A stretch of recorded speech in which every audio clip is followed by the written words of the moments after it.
الحمد لله نحمده ونستعينه ونستغفره ونؤمن به ونتوكل عليه ونعوذ بالله من شرور أنفسنا ومن سيئات أعمالنا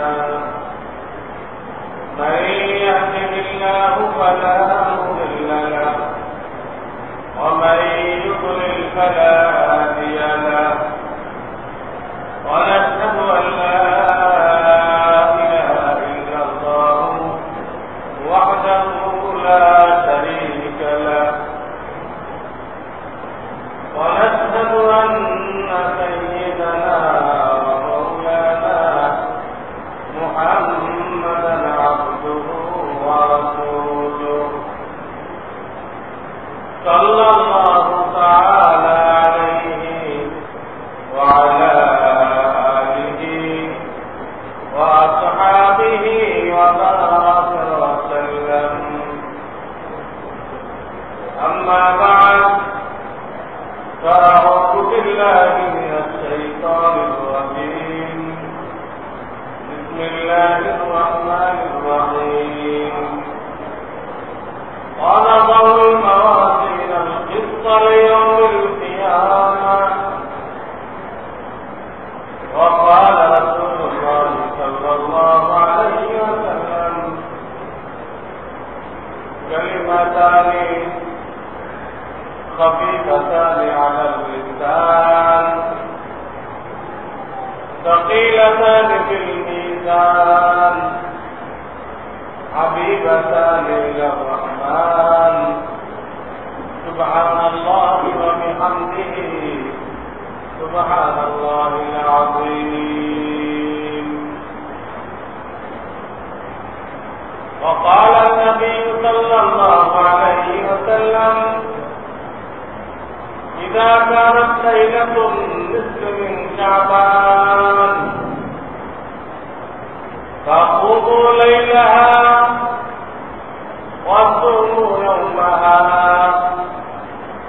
فإن الله تعالى تبارك ينزل فيها ببروق الشمس إلى السماء الدنيا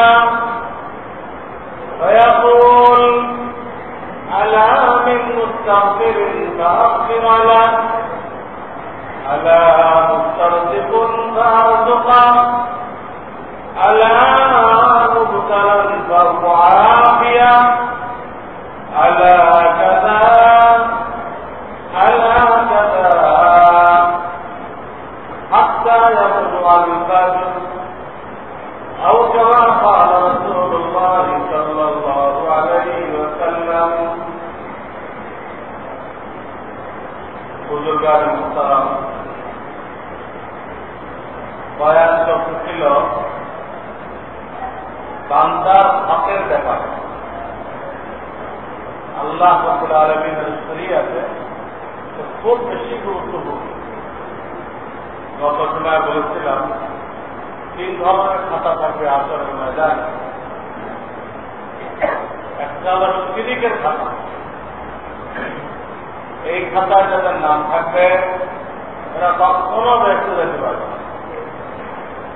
যাদের ইমানের মধ্যে শিরক মিলানো আছে, কুফর মিলানো আছে, ইমান আছে কিন্তু কুফর মিলানো ইমান, কখনো ব্যস্ত যাবে না। এখন যে সরাসরি কাফের আল্লাহকে অস্বীকার করে, সরাসরি মুশরিক আল্লাহর সাথে অন্যকে শিরক করে, খ্রিস্টানরা আল্লাহ ছেলে বানাইছে, বিবি বানাইছে, ইহুদিরা আল্লাহ ছেলে বানাইছে, হিন্দুরা 36 কোটি দেবতা বানাইছে, শিরক। ইমানের সাথে শিরক মিলানো থাকলে সে পশ্চিম কালো বেঁচে যাবে। সরাসরি কাফের কাফের কোনো অস্বীকার করে বা সরাসরি মুশরিক আল্লাহর সাথে শরীক করে, এদের কি হবে? ইমানদার বেসমেটি বাঁচতে চায়, এদের তো কোনো কল্পনাই করা যায় না, কল্পনাই করা যায় না। বড় পীরেরা বলে তোমরা যে কোনো ধর্মের হও, আমার কাছে আসো, সাধনা করো, নিজ নিজ ধর্মের থেকে সাধনা করো, তোমরাও বেসতে দেখা। বিভিন্ন পীরের নামে পত্রিকায় আমি দেখেছি তারা এই ঘোষণা বিজ্ঞাপন দিয়ে ওইসব লোক তারা সব ধর্মে থেকে জান্নাতে যেতে চায়, কখনো যেতে পারবে না। আর যে পীরে এই ঘোষণা দিবে তার ইমান নষ্ট হয়ে যাবে। সে কোরআনের বহু আয়াত অস্বীকার করে দেবে। যেসব আয়াত আল্লাহ তাআলা বলে দিচ্ছেন যে শেষ নবী মুহাম্মদ রাসূলুল্লাহ সাল্লাল্লাহু আলাইহি ওয়াসাল্লাম আগমনের পরে সমস্ত ধর্ম বাতিল হয়ে গেছে। ইসলাম ছাড়া কোন ধর্ম দ্বারা এখন আর নাজাত পাওয়া যাবে না। এক সময় খ্রিস্টান ধর্ম ঠিক ছিল, ইহুদি ধর্ম ঠিক ছিল, এইসব ধর্ম কোন এক সময় ঠিক ছিল, কিন্তু শেষ নবী আগমনের পরে সব বাদ। এখন ওই ধরনের কথা বললে সব ধর্ম থেকে সাধনা করো, তোমরাও বেঁচতে যাইবা, যে বলবে তার ইমান থাকে, বিশ্বাস করবে। এখন যদি কেউ বিশ্বাস করে, শেষ নবী আসার পরে যদি কেউ বিশ্বাস করে, হিন্দুরা ভালো মতো চললে, ধোকাবাজি ফাঁকিবাজি না করলে চল যাবে, খ্রিস্টানরা ঠিক মতো চললে, যদি কোন কারো জুলুম না করে, অনেকে এরকম মনে করে না উঠবে, তাও বেঁচে যাবে। কোন মুসলমান এই ধ্যান ধারণা রাখলে, এই বিশ্বাস রাখলে ইমানের বডি থেকে ছাড়ে। এই একটা খাতা, যাদের ইমানের সেরেক মেলানো আছে এরা বেঁচে যাবে।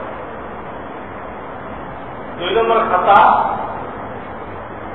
আল্লাহর হক নষ্ট করে দেবে। কোন মুমিন তার ইমান আছে, কিন্তু কোন কারণে আল্লাহর হক নষ্ট করে দেবে। ওইটা আল্লাহ চাইলে মাফ করে দিতে পারেন, আর আল্লাহ চাইলে তাকে শাস্তিও দিতে পারেন, আল্লাহ থাকে। 3 নম্বর খাতা বান্দার হক, এটা আল্লাহ তাআলা কখনো ছাড় দিবেন, উসুল করে ছাড়বেন। আল্লাহ না করুক আপনি আমি তারা হক নষ্ট করে থাকলে, বাপের হক, মায়ের হক, স্ত্রীর হক, সন্তানের হক, ভাই বেরাদারের হক, প্রতিবেশীর হক, আত্মীয় স্বজনের হক, একটা জীব জন্তুর হক নষ্ট করে থাকলে, এই হক উসুল হওয়া পর্যন্ত বেঁচে যাওয়া যাবে না। আল্লাহ তাদের ছাড় দিবেন।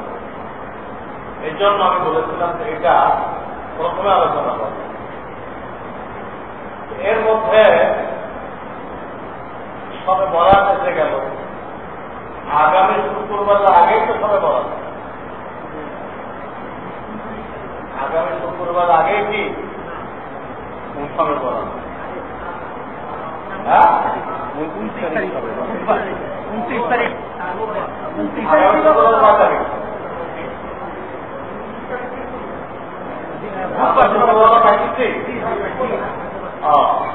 ভালো কথা।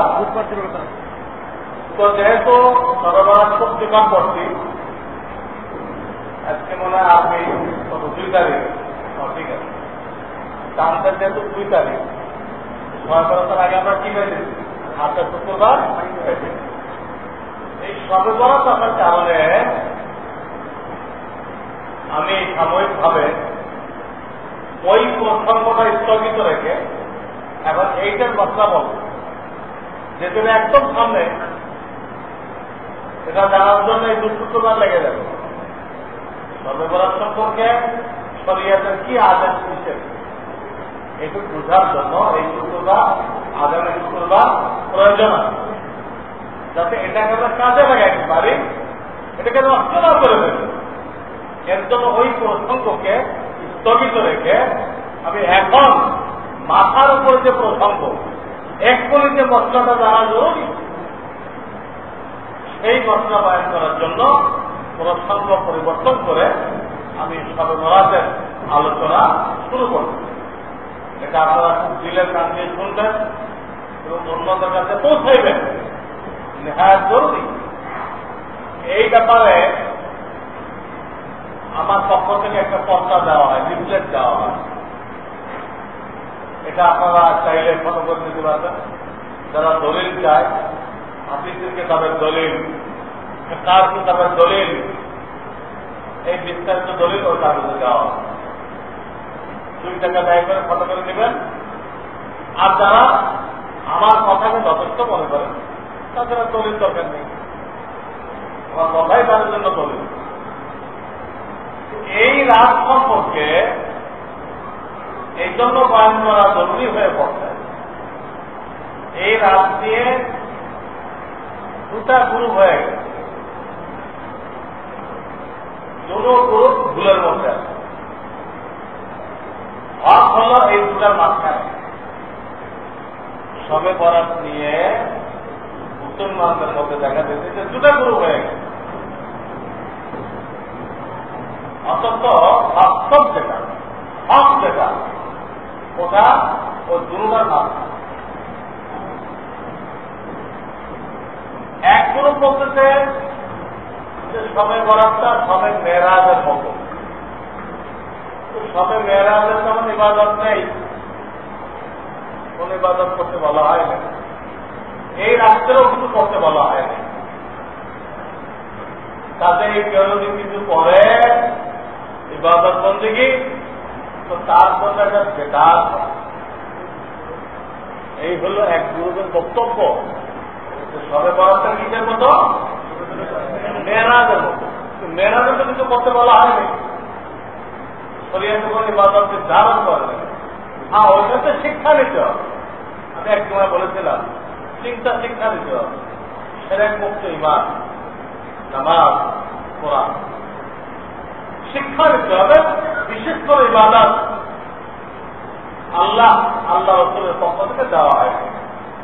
এক গ্রুপ বলতে তো ওই রকম, কাজে কেউ ইবাদত করলে দেবে, রাত করলো, এলে এক গ্রুপের বক্তব্য ঠিক না। আর এক গ্রুপ তারা বলতে না, সবে বরাতটা সবে কদরের মতো, সবে বরাতটা সবে মেরাজের মতো না, সবে কদরের মতো। এটা প্রমাণিত আছে, ফজিলত আছে, এই সপ্তাহ মাস। তারা ভুল করতেছে, তারা সবে বরাতকে মানার পরে এমন কতগুলো কাজ করতেছে যেগুলো বলা হয়নি, যেগুলো করতে বলা হয়নি। যেমন খাস তরিকায় নামাজ, বিশেষ তরিকায় নামাজ। পয়লা রাকাতে অমুক করা করতে হবে এতবার, দ্বিতীয় রাকাতে অমুক করা করতে হবে এতবার। এইসব কথা তো কোনো হাদিস আছে না। এই যে পুরা নির্দিষ্ট করে তারা ইবাদত করতে বলতেছে, এ দলিল কোথায়? হাদিস কোথায়? কোন হাদিস নেই। মন করা ওই ভিত্তিহীন কিতাব মকসুদুল মুমিনিন, সিরাজুল সালেকিন, এসব কিতাবে লিখবে। কিতাবে লিখলে তো হবে না, ওখানে রেফারেন্সে কোরআনের আয়াত পেশ করতে হবে, হাদিস শরীফ পেশ করতে হবে। কিতাবে লিখলেই শরীয়ত হয়ে গেল। অনেক কিতাব আছে অথেন্টিক না, বিশাল কিন্তু পড়ে লোকেরা পড়ে আনতে থাকে, অথচ একটা ভিত্তিহীন কিতাব। মূল চিন্তাকে এত অসালো করে লিখছে, এত অসালো করে লিখতেছে, যেই পড়বে সে কাঁদবে, কিন্তু বাস্তব ঘটনারা ওখানে। তো এই এরা মানতেছে, কিন্তু এই রয়ে আসছে একইভাবে। আরো কি করতেছে, তারা নকল পড়ার জন্য মসজিদে আছে, এটাও ভিত্তিহীন। আল্লাহ রাসূল নকল পড়ার জন্য অল্প উত্তম বলেছে, মসজিদ উত্তম বলেছে। 3 নম্বর, তারা নকল নামাজের জামাত করতেছে, সালাতুত তাসবিহ জামাত করতেছে, তাহাজ্জুদ নামাজের জামাত করতেছে। অথচ এইসব নামাজের কোন জামাত আল্লাহ রাসূল থেকে প্রমাণিত। শরীয়ত হইতে গেলে আল্লাহ রাসূল সাল্লাল্লাহু আলাইহি ওয়াসাল্লাম থেকে প্রমাণিত হইতে হবে। আপনার আবেগ, হ্যাঁ, আপনার উচ্ছ্বাস, আপনার মনের আকর্ষণ, এগুলোর নাম শরীয়ত। আপনি বলেন হুজুর একা পড়লে তো মনোযোগ হয় না, এইভাবে সকলে মিলে পড়লে খুব মনোযোগ হয়। এইটার আপনার যুক্তি দিলেন, বুদ্ধি দিলেন, আপনার এই বুদ্ধি যুক্তি, আপনার আবেগ, এর নাম শরীয়ত। শরীয়ত হলে রসুল থেকে প্রমাণিত হতে হবে, খুব করতে হবে যে আমাদের কাছে কোনটা ভালো লাগবে, আমার কোনটাতে দিলের মধ্যে শান্তি আসবে, এটার নাম ইবাদত না। ইবাদত হল আল্লাহ রাসূল যেটা বলে গেছেন, সেটা বলে গেছেন, ওদের নাম ইবাদত। আমি আগেও বলেছি জানাজা নামাজ হয়ে গেছে, এটা মাইয়ের জন্য দোয়া। কিন্তু আপনার মনের আবেগ, জানাজা নামাজের পরে হুজুরে হাত তুলে বাংলায় দোয়া করবো, জানাজাটা আবৃত হয়েছে, বুঝে নেই কিছু, কান্না আসে নেই, হুজুরে বাংলাতে দোয়া করুক, প্রযোগের কথা বলুক, মাইয়ের জন্য খুব বেহেশত কামনা করুক, কথা বাংলা বুঝতে পারলাম, খুব আবেগ আগ্রহ হবে, আপনি একটা মোনাজাত দিলেন, জানাজা নামাজ পড়ে লাশ সামনে নিয়ে একটা মোনাজাত দিলেন, সবাই মিলে কান্দে জামাত দিতে গেলেন, জানাজা কিন্তু কারো জমা হয়ে যাবে, এই মোনাজাতে জামা দিতে গেল, কি খুশি না, ইয়ে তো একদম জান্নাতুল ফেরদাউস নসিব হয়ে গেছে, যে কালকে আমরা অথচ মাইয়েদের এক ভালো কোনো ফায়দা হয় না। এই লোকগুলোর মোনাজাত বাতিল, গুনাহ হচ্ছে, এবং মাইয়েতকে এই মোনাজাত দিয়ে দাফন করতে কেন বিলম্ব করলো, এই সব লোকগুলো আসামি। বাংলা মোনাজাত দিতে দেয় তারা সময় ক্ষেপণ করলো, সব আসামি হয়ে গেল। তোমরা মাইয়েতের দাফন করতে দেরি করলে কেন, জানাজার পর দাফন করতে নিয়ে দেবা, এটা ফালতু কাজ করে, শয়তানি কাজ করে, দাফন করতে দেরি করলে কেন, সব আসামি। বড় আবেগ করলো, আবেগ করে কি হলো, আসামি হয়ে গেল। এই জন্য আপনার আমার আবেগের নাম আর কান্নাকাটির নাম শরীয়ত না। ওর হচ্ছে কম কান্নাকাটি হয় না, মাজার যারা চিন্তা করে তারা কম কান্নাকাটি করে না, অনেক কান্নাকাটি করে। কান্নাকাটি বলে শরীয়ত হয়ে যায়, আল্লাহ হুকুম মতো কান্নাকাটি করতে হবে না। এই জন্য তারা মসজিদে যে জামাত করে, এটা শরীয়তে যায় না। এছাড়াও অনেক কাজ করে তারা, মাইকের ছবি না পড়ে, বলদ মিলাদ পড়ে, একটা মিলাদ এসে পড়ায় খুব কম হবে। কি মিলাদ? রসুলের জীবনের কোন সাইড নিয়ে আলোচনা করবে। মিলাদের অর্থই এই রসুলের জীবনে আলোচনা করা, শাব্দিক অর্থে আলোচনা করে যে কোনো সাইড তার, হ্যাঁ, নামাজের তরিকা কি ছিল, মসজিদে ঢোকার কি তরিকা ছিল, লোকদের সাথে সাক্ষাৎ করার কি তরিকা ছিল, খাওয়ার কি তরিকা ছিল, ঘুমানোর কি তরিকা ছিল, বিবিদের সাথে আচরণের কি তরিকা ছিল। তিনি বাজারে দেখতেছেন, বাজারে ওনার কি আচরণ ছিল, সব হাদিসে পাঠ বাই পাঠ লেখা। কেউ ইন্তেকাল করলেন, ওনার কি তরিকা ছিল, তার কাছে কি করতেন, কেউ অসুস্থ হয়ে গেলে আল্লাহ নবীর কি তরিকা ছিল, সব আছে। আপনি কোন সাইড নিয়ে আলোচনা করেন, আলোচনা করার পরে যে দুরুদ পড়বেন, যা সহি দুরুদ হইতে হবে, যে দুরুদ হাদিসের কিতাবে আছে, এই দুরুদ হইতে হবে। রসুলের জিন্দেগি নিয়ে আলোচনা করবেন, দুরুদটা সঠিক পড়বেন। এইরকম মিলাদ যদি পড়েন, দুনিয়াতে কোনো মুক্তি বাধা দেবে না।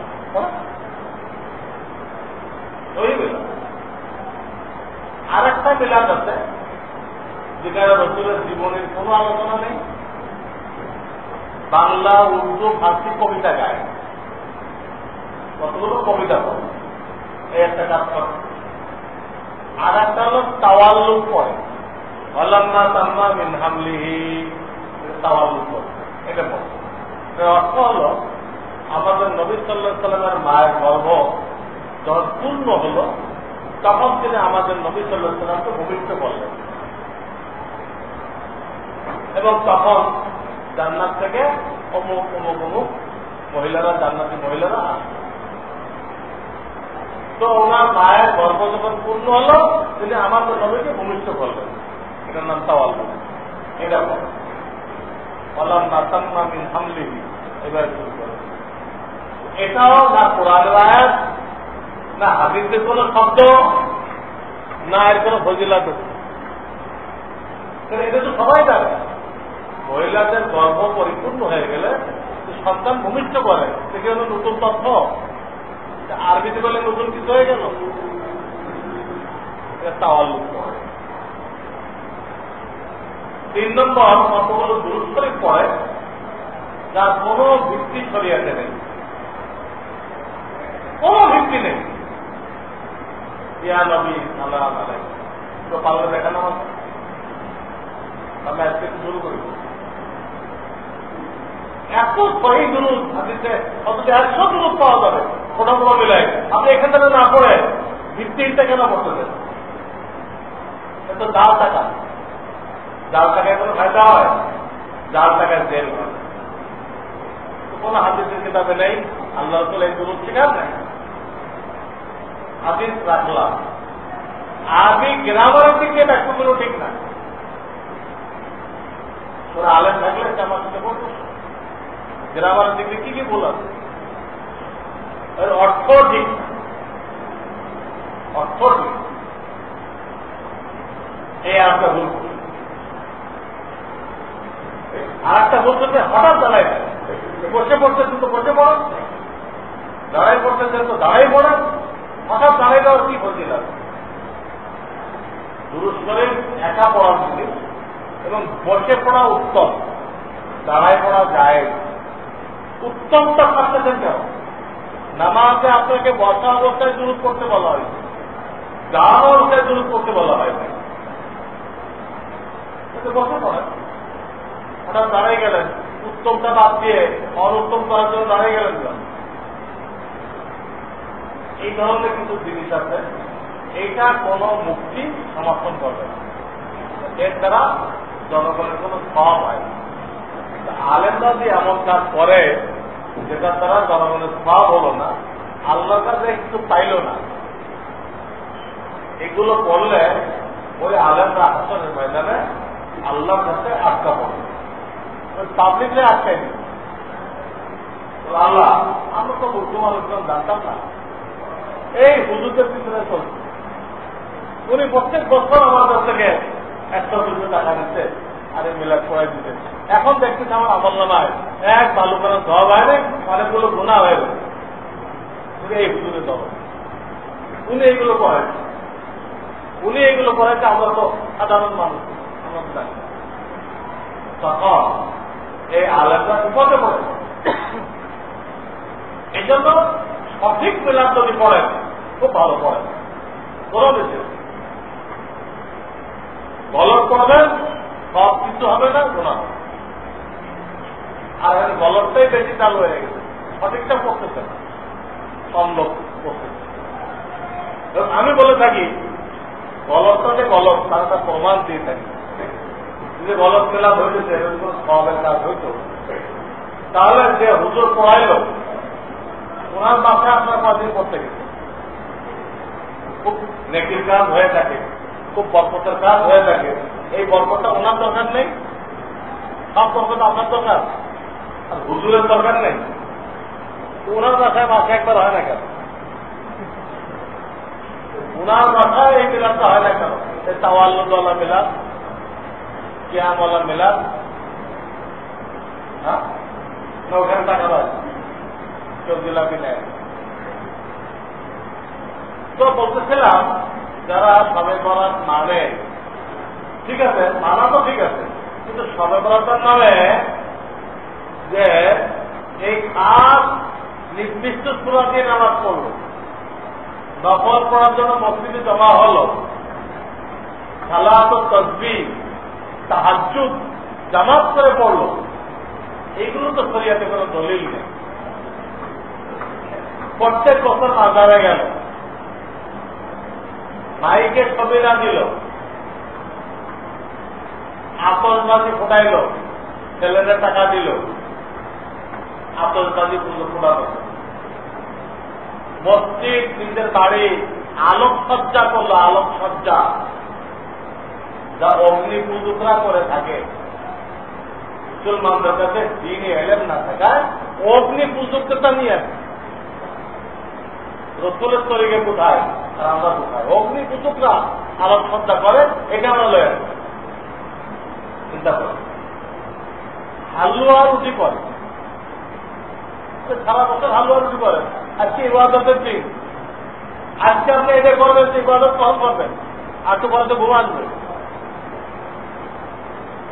যখন জান্নাত ছিলেন হালুয়া রুটি নিয়ে রাস্তা ছিলেন আপনি। দেখেন, যখনই আল্লাহর পক্ষ থেকে বিশেষ রহমত নাযিল হয়, সবে বরাতে হয়, সবে কদরে হয়, সেখানে শয়তানে বান্দাকে মাহরুম করার জন্য অন্য একটা কাজে লাগাই যায়। সবে বরাতে আল্লাহ তাআলা আমভাবে, সাধারণভাবে ক্ষমা ঘোষণা করে, নির্দিষ্ট কয়েকটা গুনাহ ছাড়া সব গুনাহ মাফ করে দেবে। এই সুযোগ থেকে বান্দাকে বঞ্চিত করার জন্য ইবলিস এগুলো আবিষ্কার করে, এগুলো আবিষ্কার করবে। খুব আবহাওয়া পাবো, নিজে খাও, লোকজনে খেলাও, আর জন্য আপনার কাছে নামাজ পড়ে তেলাওয়াত করে ইস্তেগফার করার টাইম না পাও, ওটার থেকে মাহরুম করার জন্য এটা করো।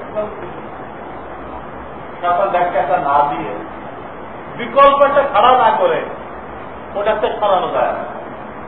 যেমন হাদিসে আছে, তোমার রাসূলের নাম বললে অথবা নাম শুনলে তুমি সত্য ভয়ে দুরূদ পড়ো, সাল্লাল্লাহু আলাইহি ওয়াসাল্লাম, আল্লাহ আমার নবীর উপরে রহমত নাযিল করো, শান্তি নাযিল করো,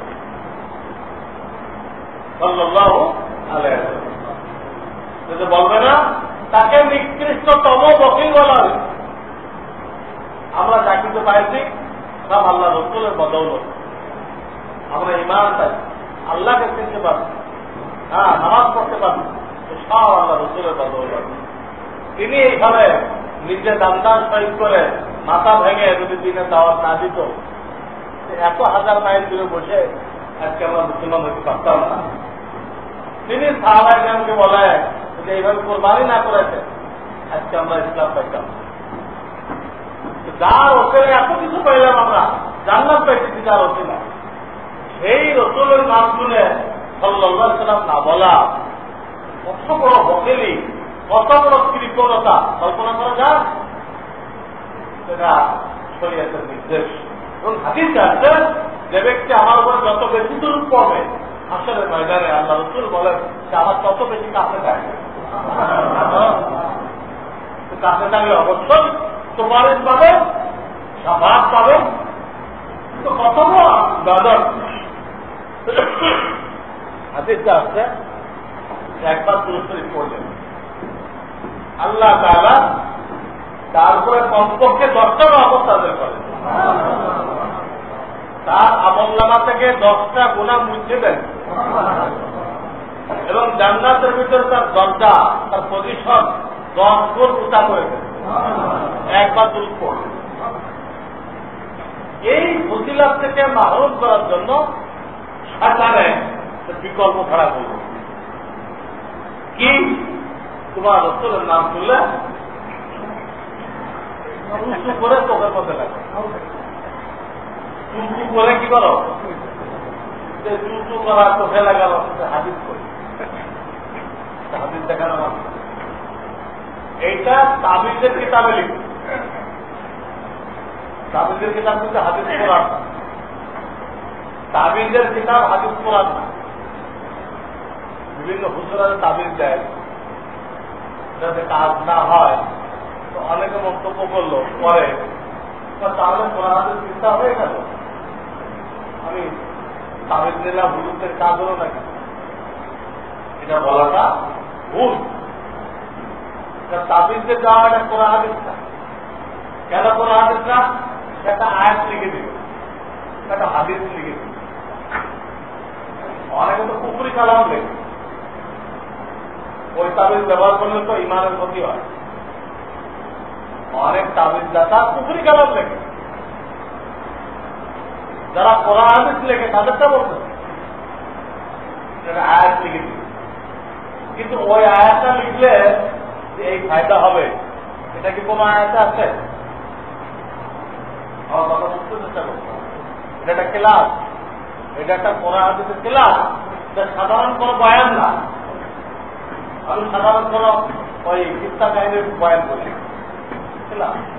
আপনার মাদ্রাসা করতে পারেন নাই, এটা আপনাদের ক্লাস। আপনার যারা মাদ্রাসা করার তৌফিক হয় নাই, এটা আপনাদের মাদ্রাসা। আমি খবর দিই ক্লাস মশলা মশলা শিখতে হবে। এটা বিলকিসের চেষ্টা হবে, জোলাইকার চেষ্টা হবে, অন্য কাজ শুনে। আমি বলছি যে আয়াত তো কোরআন শরীফে লিখতে তাবিজওয়ালা, কিন্তু এই আয়াতটা এই কাজ হয়, এটা কোথায় আছে? বুঝতেছেন আমার কথা? একটা হাদিস লিখতে, হাদিসে একটা দোয়া, কিন্তু এইটা বলায় ঝুলাইলে এই কাজ হয়, এটা কোথায় আছে? এটা তো কোথাও লেখা নেই। ওইটা তো ওই আলেমরা চিন্তা করে বের করছে, দেখতে আয়াতের সাথে মিলে।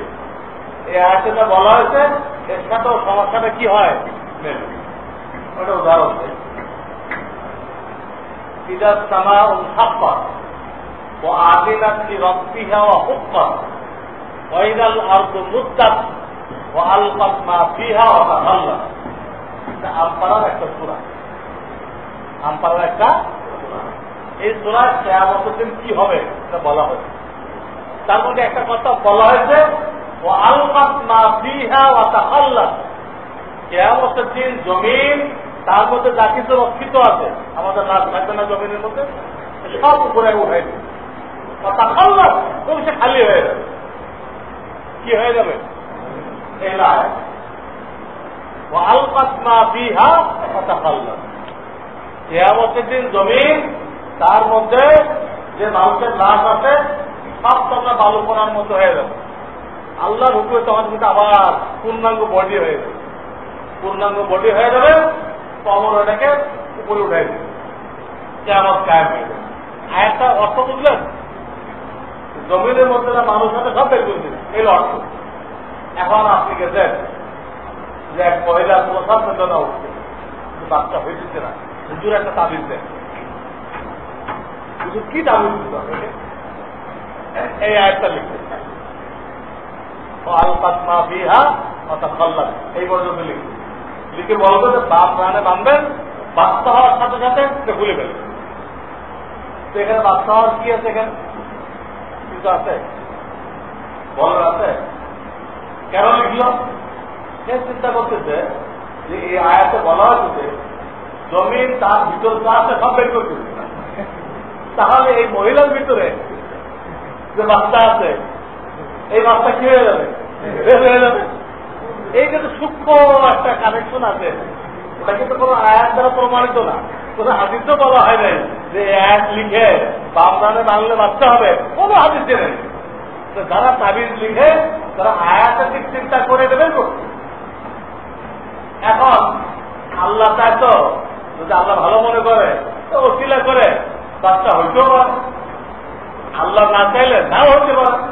এখন আপনি যে কইলেন, আপনি তো বাদ দিলেন হুজুরকে নিয়ে, বাচ্চা হয়নি, সেটা চিন্তা করতে হয়েছে। সেটা কি করতে হয়েছে? চিন্তা করতে হয়েছে।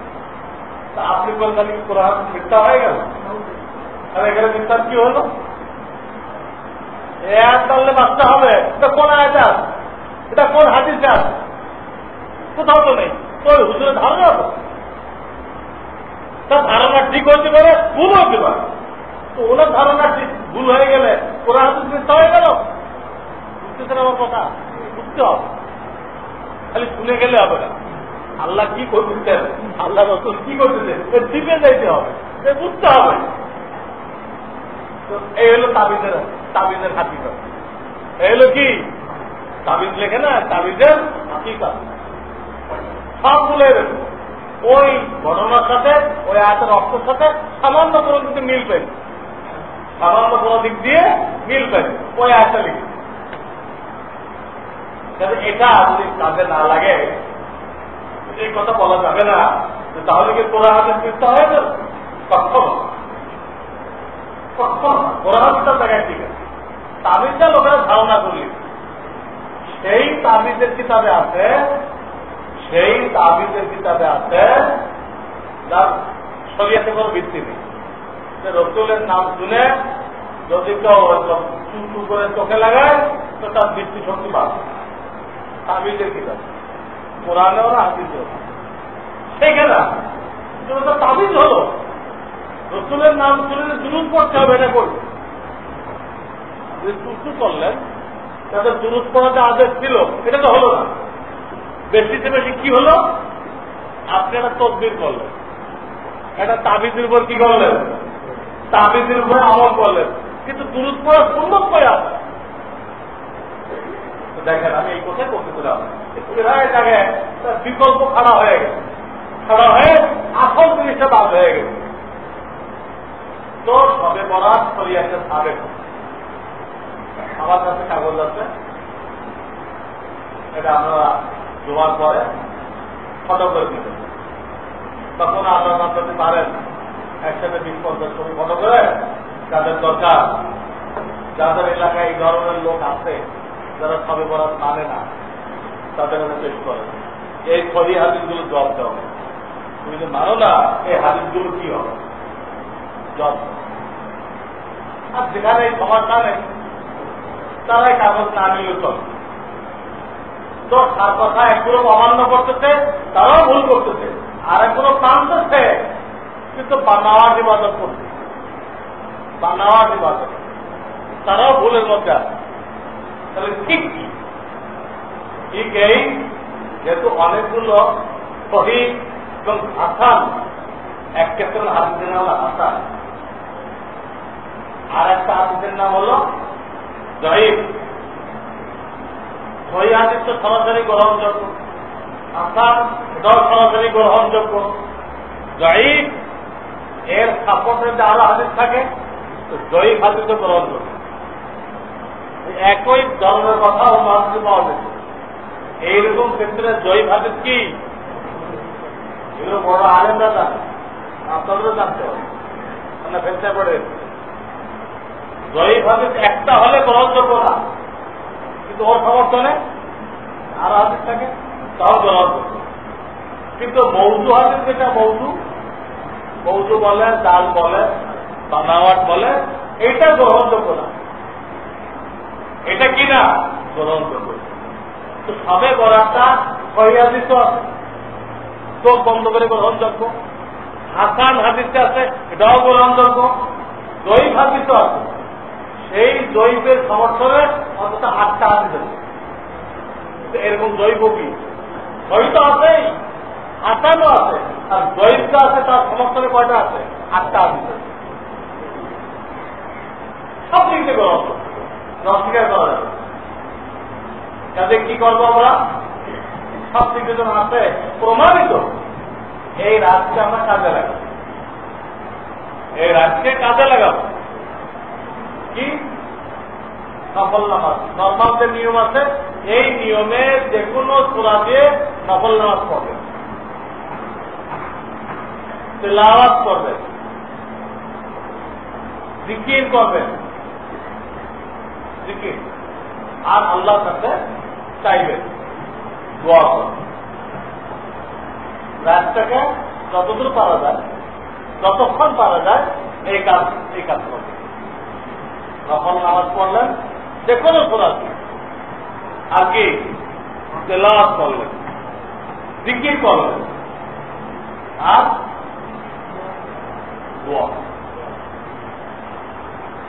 জীবনে একবার কবরস্থানে যেতে পারে, আল্লাহ রসুল একবার কবরস্থানে কিন্তু আমাকে প্রত্যেক বছর যায়। শরীয়তে যেটা যতটুকু আছে ওটা ওর মধ্যে সীমাবদ্ধ রাখতে হবে। হুজুর জীবনে একটাও গেছে, আমি প্রত্যেক বছর যান কেন? একবার যেতে পারে, ভালো যাবে না, যেতে পারে। এই হলো এই রাষ্ট্রের করণীয়। কাজেই আমরা ওই খাস নিয়মে পুরা পড়ব, যেহেতু হাদিসে নেই ওটাকে যদি সর্বরাতে নামাজ মনে করা হয় সুন্নত হবে না বেদাত হবে, যেহেতু হাদিসে নেই, কোনো হাদিসে নেই। আর বেদাত তো গুনাহ, এমন গুনাহ যার থেকে সাধারণত তওবা নসিব হয় না। তারা সেখানে ইবাদত করে করতেছে, তওবা করবে কেন? বেদাত কাজ করে যদি ইবাদত করে করতেছে, তো আপনি ইবাদতকে তওবা করবেন? কাজে এই নির্দিষ্ট সূরা দিয়ে পড়া বেদাত হয়ে যায়, করা যাবে। আপনার যে কোনো সূরা মনে চায় এই সূরাতে পড়ে। 2 নম্বর কি করতে হবে? নিজের ঘরে মসজিদ ফরজ নামাজের জন্য সুন্নত নফল আসলে ঘরে পড়ার কথা। তারপরও মসজিদে অনুমতি দেওয়া হয়েছে কেন? যারা ঘরে যখন যায় এমন ঝামেলায় পড়ে তার পড়াই হয়, বেশি ফজিলাতি দিবে তারা সব যায়। এই সমস্যার কারণে অন্তত সুন্নত মুআক্কাদা দ্বারা কোথায় পড়ার অনুমতি দেওয়া হচ্ছে। তা না হলে নফল ব্যাপারে সব হাদিসেই ঘরে পড়ার জন্য তাকিদ করা হবে। মসজিদে পড়ার থেকে নফল ঘরে পড়লে সব বেশি। ঘরে নামাজ পড়তে বলা হয়েছে, আল্লাহ রাসূল বলেন তোমরা তোমাদের ঘরকে কবর বানায় না। এর ব্যাখ্যা আছে, ঘরকে কবর বানানোর অর্থ ঘরের মধ্যে নফল নামাজ না পড়া। যে ব্যক্তি ঘরের মধ্যে নফল পড়ে না সে তার ঘরকে কি বানাইছে? কবর বানাইছে। কবরে যারা চলে গেছে তারা কেন নামাজ পড়তেছে? আপনিও পড়লেন না, তারপর ঘরটা কবর হয়ে গেছে। তাদের 2 নম্বর ভুল হল নফল মসজিদ থেকে ঘরে পড়া সুস্থ। এখন এইখানে লোকেরা যুক্তি খারাপ হবে, শুধু ঘরে যা পড়তে বললেন এতে তো ঘুমা, কি হয় কখন পড়ে ঘুমা। মসজিদে পড়লে তো সারা রাত কাটতে পারতাম, ঘরে পড়তে পেলেন এখন তার 2 ঘন্টার বেশি পারবো না। মসজিদের লাইট আছে, অনেক লোকের সমাগম আছে, হ্যাঁ আওয়াজ আছে, এইসব সরবলের কারণে ঘুমান যারা তো ওইখানে হলে আমি সারা রাত পারতাম। আপনি আমরা কইলেন কিন্তু 2 ঘন্টা বেঁচে হবে। এই একটা প্রশ্ন আমি যে কথা বললাম ঘরে পারবেন, এর একটা প্রশ্ন হয়েছে না। এই প্রশ্নের জবাব এই মসজিদে করলে ইবাদতের সংখ্যা বাড়বে, ইবাদতের সংখ্যা বাড়বে। আর ঘরে করলে ঘুম এসে যাবে, লম্বা বাড়বেন না, সংখ্যা কম হবে, কিন্তু রাসূলের সুন্নাত অনুযায়ী হবে। ঘরে করলে সুন্নাত অনুযায়ী হবে, সংখ্যা কম কিন্তু সুন্নাত অনুযায়ী হবে। আর মসজিদে করলে সংখ্যা বেশি হবে কিন্তু কি নেই, সুন্নাত নেই। আর পরটা বেশি কাজে লাগবে। আসরের ময়দানে ইবাদত গণনা করা হবে না ওজন করা হবে? আসরের ময়দানে আমাদের ইবাদত গণনা করা হবে না ওজন করা হবে? এই জন্য আয়াত পড়ছি, হাদিস আল্লাহ বলেন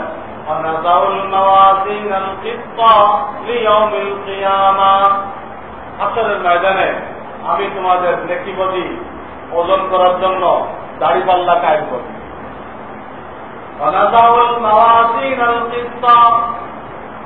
এই মাওয়াজিন মানে দাড়িপাল্লা। আমি হাসরের ময়দানে নেকিবদি ওজন করার জন্য দাড়িপাল্লা কায়েম করবো। বলে দাড়িপাল্লা দিয়ে গণনা করা হয় না দাড়িপাল্লা দিয়ে ওজন করা হয়? দাড়িপাল্লা দিয়ে কেউ বনে না ওজন করে? কোরআনের আয়াত ওজন করা হয়, ওজন করা হবে।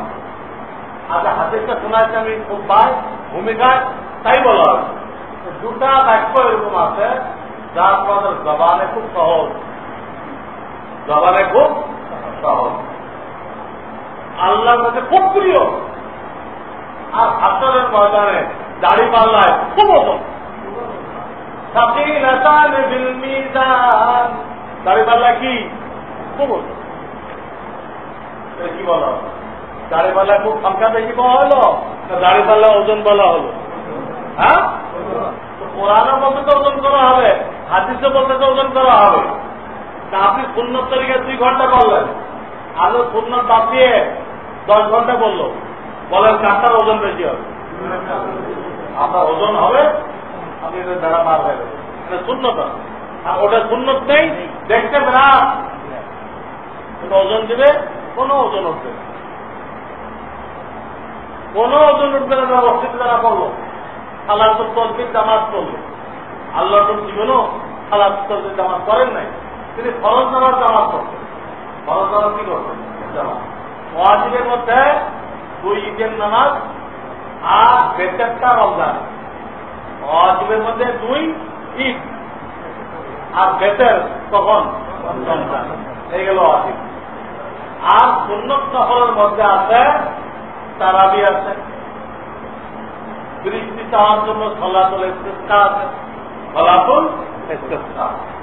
সূর্যগ্রহণ লাগলে সলাতুল কুসুফ, সলাতুল কুসুফ। এই আছে সুন্নত নফলের মধ্যে। এর বাইরে কোন নফল নামাজের জামাত তিনি অনুমতি দেন নাই। তাহাজ্জুদের জামাত হবে না, সালাতুল তাসবিহের জামাত হবে না।